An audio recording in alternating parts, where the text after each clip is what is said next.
선진국의 수준을 아직도 많이 못 따라가고 있다.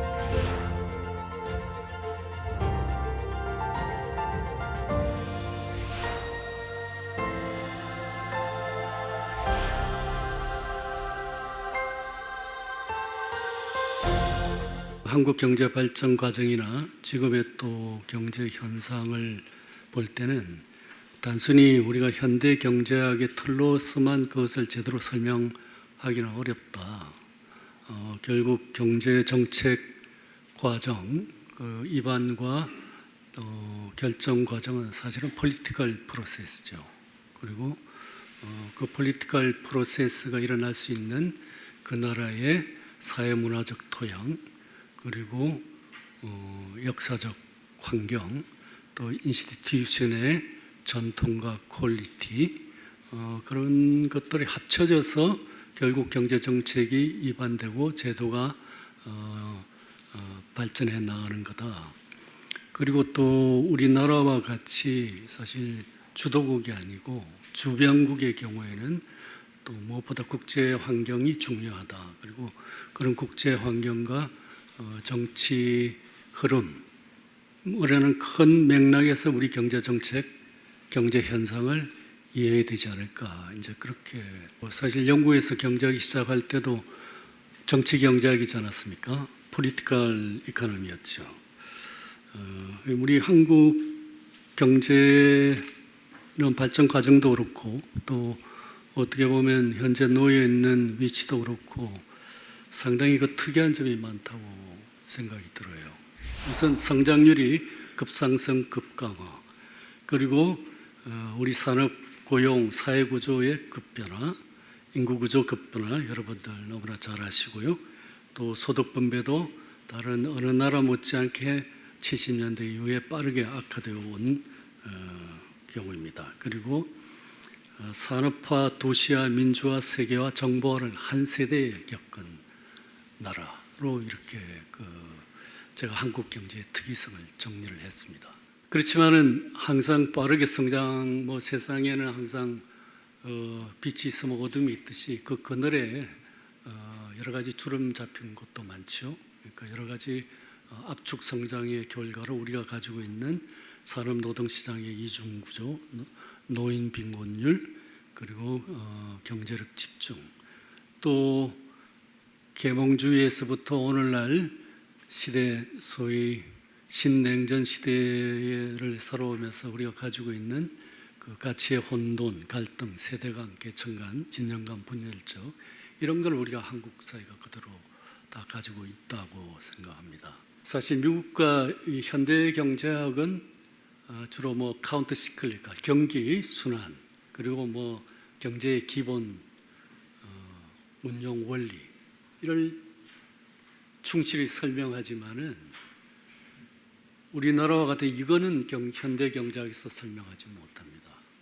현대 경제학은 여기서 시클리컬한 프로블럼 어떻게 딜할 거냐, 그리고 소위 우리 마이크로에서 얘기하는 경제 운용 원리를 우리가 어떻게 설명할 거냐, 인간의 그건 진실이죠. 인간의 그 속성과 인간의 네이처가 어떻게 경제 수요 뒷문화 공급에 반영될 수 있느냐 이런 걸 하지만은 사실 이 문제를 현대 경제학은 잘 설명하지 못해요. 근데 사실 우리한테 제일 필요한 거는 지금 이 문제를 어떻게 딜해 나갈 거냐 하는 겁니다. 우리하고 조금 비슷한 커브를 그린 나라가 일본이죠. 우리보다 한 20년 먼저. 근데 일본 사람들도 이 문제를 제대로 딜을 못했죠. 그래서 지금 이제 장기 침체에 빠졌다고 그러는데 사실 지금 우리가 풀어야 되는 문제는 이런 시클리컬한 프로블럼보다 오히려 더 우리가 조금 더 긴 시기에서 보면 이 문제를 앞으로 우리가 어떻게 해결해 나갈 거냐 하는 것이 훨씬 더 중요한 문제다.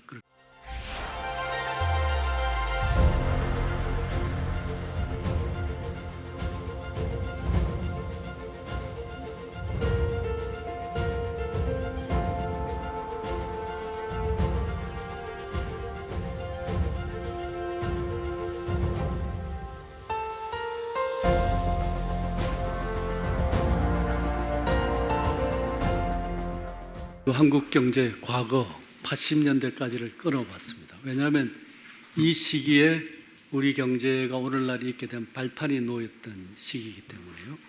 제가 지난번에 아르헨티나, 칠레 출장 갔다 왔어요. 그러면서 이제 이 그래프를 한번 보고 속으로 폼을 좀 잡기 위해서 칠레에서 보여주기도 했습니다. 정말 대단한 거죠. 66년만 해도 아르헨티나가 우리 소득의 10배가 넘었는데 지금은 뭐 완전 역전돼서 우리 소득의 거의 뭐 한 6, 7분의 1쯤 될까요? 왜 이렇게 성공할 수 있었냐? 저는 이걸 이제 천시, 지리, 인화 이렇게 나눠서 봤습니다.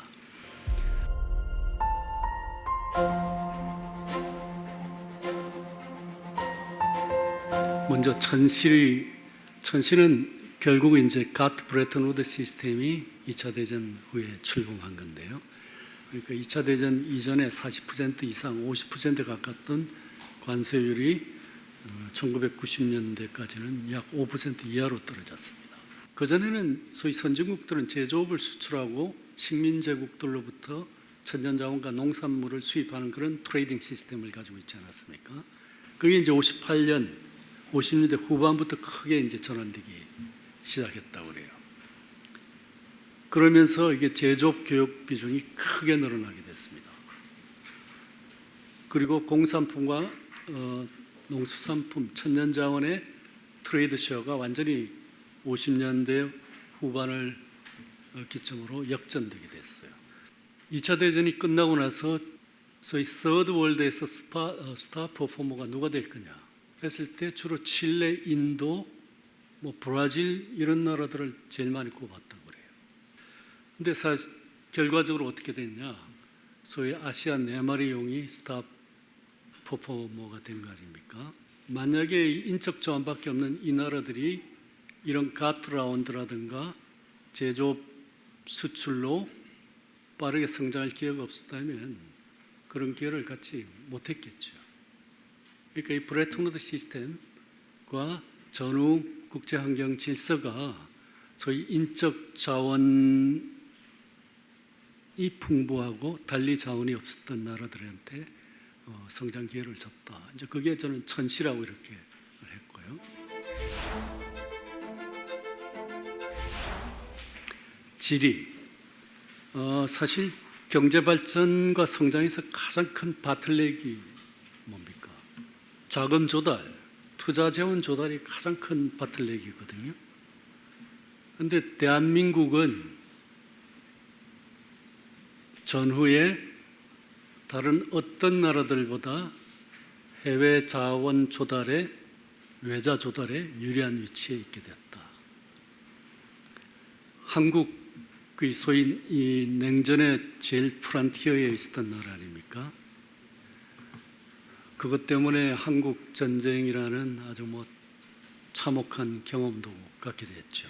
그렇지만 아까도 말씀드렸듯이 항상 세상에 좋은 것만 있는 것도 아니고 나쁜 것만 있는 것도 아니듯이 사실 한국 전쟁은 대한민국 경제 이후 성장에 커다란 모멘텀이 됐다고 저는 생각합니다.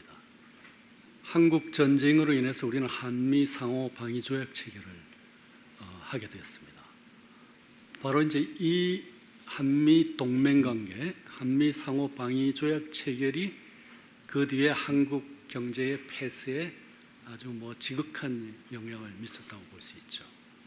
단순히 시장 제도뿐만 아니고 그 당시 우리한테 필요했던 외자 조달에 아주 막강한 역할을 하게 된 거죠. 사실 우리나라 저축률이 60년대 9%, 투자율이 18%.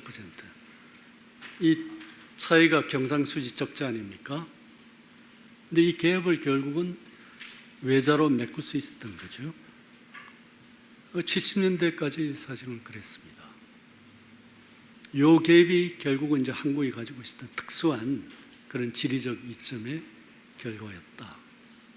그리고 일본이 1960년대 이제 아까 그 유럽 선진국들이 제조업 시장을 오픈하면서 일본이 경공업에서 아주 크게 일어나게 된 거죠. 그러니까 일본은 1950년대에 다시 이제 전후 복구를 하면서 고성장을 이루게 되고 이제 60년대 되면 이제 경공업을 다른 데로 옮기기 시작하고 전자, 중공업 쪽으로 이제 옮겨가면서 결국 이제 이걸 아시아 과거 이제 식민지 관계라든가 있었던 국가들에 이제 옮기기 시작했습니다. 그게 이제 한국, 대만, 그리고 싱가포르 이제 이런 쪽으로 옮기게 된 거죠. 우리나라는 70년대에 중화공업을 일으키기 시작했는데 사실 굉장히 조악했죠, 그 품질이.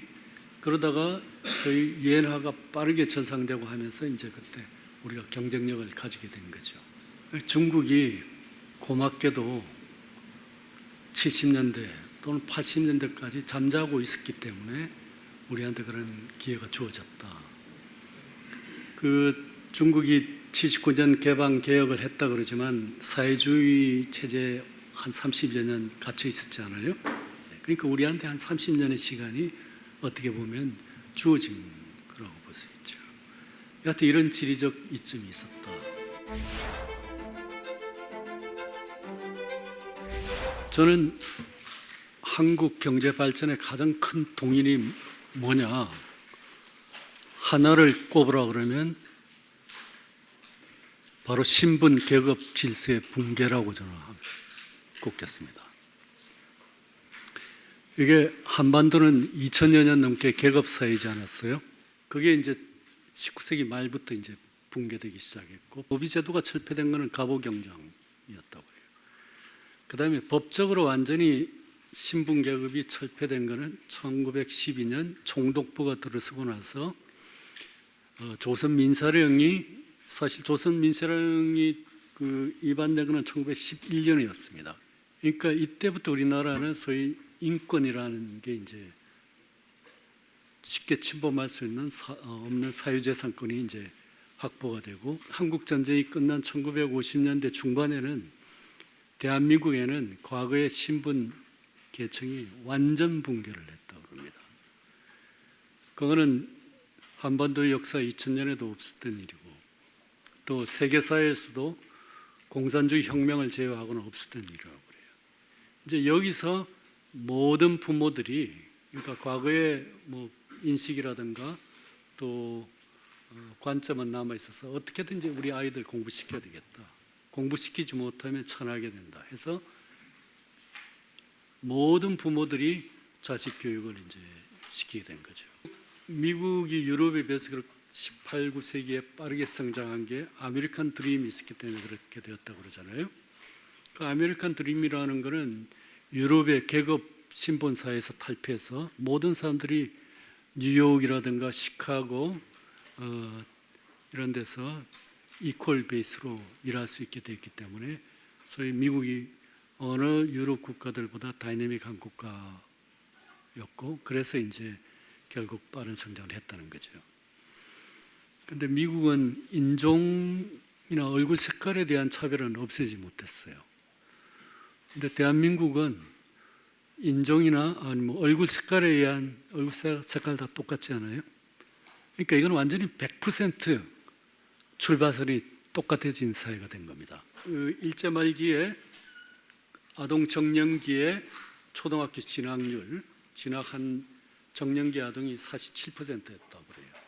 그게 이제 1960년에 이르면 99.8%로 올라갔다고 그래요. 결국 경공업 인력을 제공했다고 생각하고 이제 70년대 이후에 들어오면 결국 중등교육 진학률이 이렇게 높아서 우리가 중공업, 전자산업에 대한 인력을 공급할 수 있었다 생각하고 그렇게 해서 이제 우리가 경제 발전을 기초를 닦은 거죠. 30년 동안.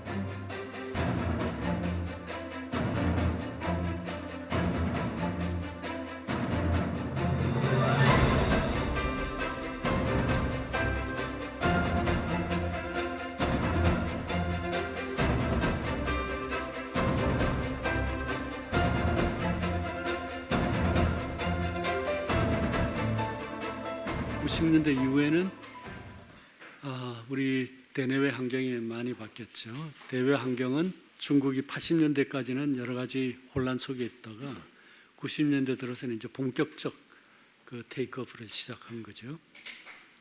급부상. 그 다음에 이제 세계화, 신자유적인 경제 질서 변화.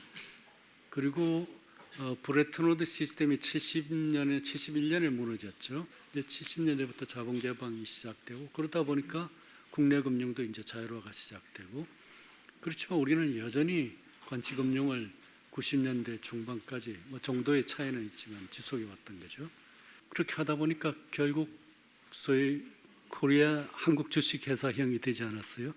정부의 보호와 지원 없이는 기업들이 워낙 대외 충격에 취약하게 된 거죠. 제가 최근에 이제 최영교 보좌역하고 같이 쓴 논문이 있습니다. 그 당시 평균 부채 비율이 400%가 넘었으니까요. 결국은 이제 그때 아까 말씀드린 냉전 체제에 의한 보호막도 없어지고 하면서 우리가 외환 위기를 맞게 된 거죠. 그게 이제 결국은 그러고 나서 IMF 관리 체제 하에서 대폭적 기업 금융 구조 조정을 하게 됐고요. 그러면서 또 우리가 한번 큰 변화를 하게 된 거죠. 그것도 많은 희생을 치르고 뭐 아쉽게도 우리 내부의 이니시에티브에 의한 개혁은 아니었지만 여하튼 큰 개혁은 하게 된 겁니다. 그렇지만 이제 최근에는 그 신냉전 시대가 이제 시작되고 뭐 이런 게 그 새로운 우리 이제 국제 질서로 자리 잡으면서 새로운 이제 도전을 주고 있는 겁니다. 근데 우리가 90년대 이후에 들어오면서는 경제적 기반도 취약해졌고 특히 아까 말씀드린 제조 프라임 타임이 이제 중국의 추격을 받으면서 서서히 그 하강하기 시작했고 또 말씀드렸듯이 지식 기반 서비스업을 우리가 발전시킬 만한 충분한 시간과 또 여유를 갖지 못했어요. 소득 분배가 세계화되면서 빠르게 악화됐고 또 과다 부채, 인구 고령화 가속, 경제력 집중 그리고 저는 여기에서 하나 더 하라면 부동산 가격, 높은 부동산 가격 앙등과 지속을 들고 싶습니다. 저는 경제는 단순히 경제적 기반뿐만 아니고 경제 외적이라는 큰 그 두 기둥 위에서 발전 진화해 나가는 거라고 생각합니다. 사실 우리가 지금 35,000불 경제지만은 거기에 비해서 우리의 지식, 근데 우리 사회과학 쪽에서는 특히 그 선진국들의 지식 수준을 아직도 크게 못 따라가고 있다고 생각해요. 결국 이게 어떻게 보면 서비스 산업의 경쟁력이죠. 전문성, 금융, 보험, 디자인, 컨설팅 그쪽에서는 우리가 선진국의 수준을 아직도 많이 못 따라가고 있다고 그렇게 생각이 들어요. 그 다음에 이제 민주화가 되면서 경제 정책이 정치화되고 또 사회 전반적으로 소위 이게 타임 호라이즌이 짧아지기 시작했습니다. 이제 90년대, 80년대 말로 들어오면서 서서히 신계층의 고착화가 이루어지고 있다. 그렇게 생각이 들어요. 그것도 우리 경제 외적 기반의 그 취약성이다. 그렇게 생각이 들고요. 우리나라는 여전히 렌터 사회라고 생각합니다. 학연, 학벌, 지연을 통한 렌터가 아직도 공고한 사회라고 생각이 들고요. 이게 완전 그러니까 각 분야의 각 레벨에 있어서 충분한 경쟁이 일어나지 않고 있다 그렇게 생각이 들어요. 그것도 우리나라의 그 경제 외적 기반의 취약성 중에 하나다.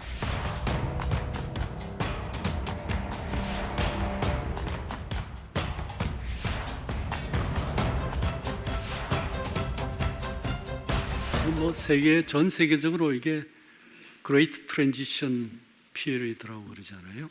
대전환이 일어나고 있는 거죠.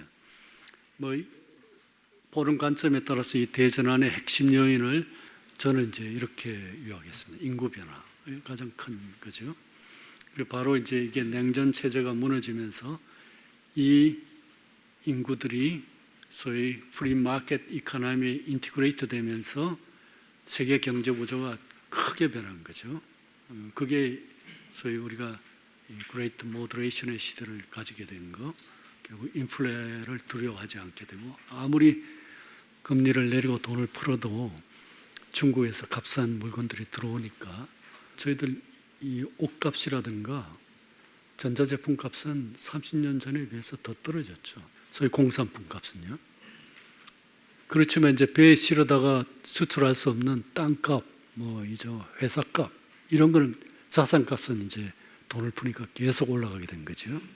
그게 이제 결국은 여러 가지 임플리케이션이 있겠지만은 소득 분배도 큰 임플리케이션이 있고 이제 세대 간 갈등 문제, 소셜 스테빌리티 아주 큰 임플리케이션을 가지고 있는 거죠.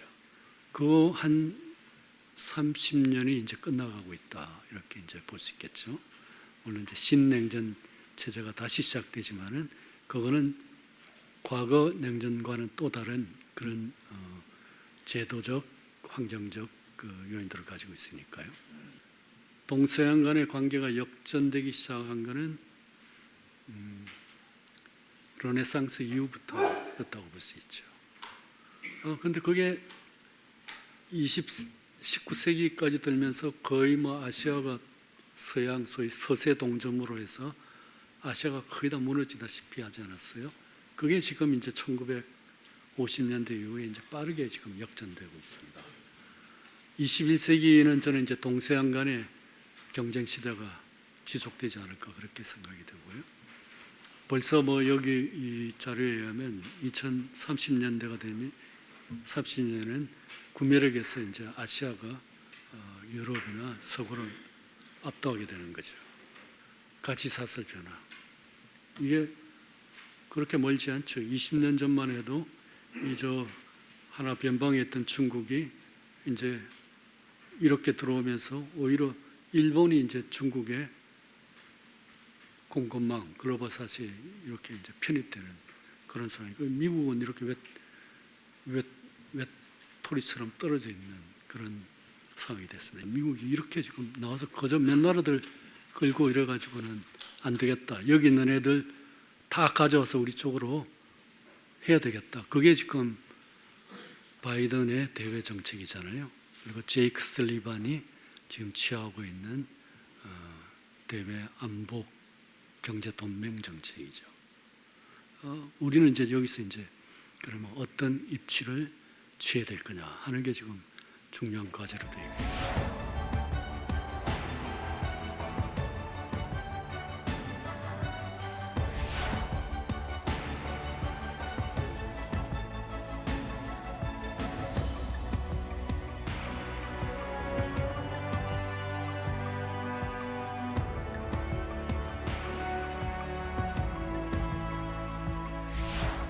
그래서 지금 이제 한국 우리가 어떻게 지금 이 관문과 도정과 헤쳐나가서 이걸 기회로 활용할 수 있을 것이냐.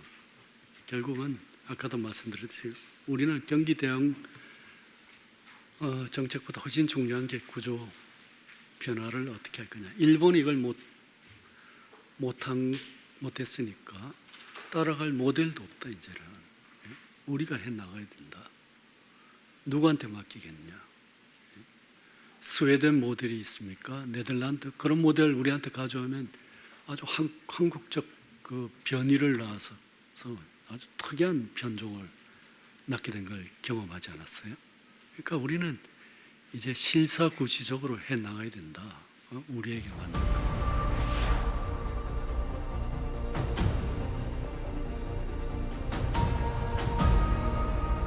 첫 번째는 역시 국가 지배구조 개편을 해야 된다 생각합니다.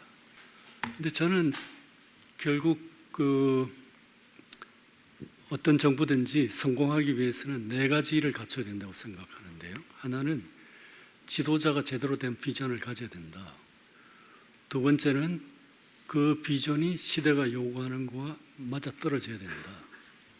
세 번째는 그리고 그 비전을 현실적 정책으로 제대로 재단해서 낼 수 있는 유능한 참모진을 가져야 된다. 그리고 마지막으로는 그것을 밀어붙일 수 있는 정치적 세가 있어야 된다. 그렇게 생각해요. 근데 제일 중요한 게 마지막이라고 생각합니다. 근데 지금과 같은 우리나라 언론 환경 그리고 국민들의 일반적 인식에서 정치적 세를 가지기가 굉장히 어려워요. 그걸 할 수 있는 유일한 방법은 저는 협치와 사회적 대타협밖에 없다고 생각합니다. 어떤 개혁이든지 적어도 10년 이상 일관성 있게 하지 않으면 그 개혁은 성공할 수 없다고 생각해요. 두 번째 말씀드리면 이것도 우리의 지금 인센티브 체계를 저는 전반적으로 재구성해야 된다고 생각해요. 이걸 다 성과급으로 하고 그러기 위해서는 결과적으로 철저하게 우리가 직무 분석을 할 수 있어야 되고 그 직무 분석의 베이스에서 제대로 된 직무 평가를 할 수 있어야 되고 그 직무 평가가 쌓여서 인사와 승진과 이런 게 결정될 수 있는 시스템을 만들지 않으면 다른 뭘 해도 항상 맴돌 수밖에 없을 거라고 생각이 들어요. 그리고 세 번째는 역시 공공부문 혁신이라고 생각합니다. 지금 뭐 여러 가지 공공부문이 문제를 많이 안고 있잖아요. 이대로 가가지고는 이제 우리가 경쟁해야 될 나라가 지금 우리가 벌써 실질적으로는 G7 가까이 되지 않았어요? 3만 5천 불 내 인구 5천 가진 나라들이 7, 8개밖에 안 되지 않습니까? 우리 상대가 다 그 나라들이잖아요. 그러면 그 나라들의 탑 엘리트들과 우리가 경쟁할 수 있어야 된다. 우리 정부도 정치도 그 나라들 수준과 경쟁할 수 있어야 되는데 지금과 같은 조건 방식 시스템, 관료 시스템도 마찬가지입니다. 가지고는 어렵겠다.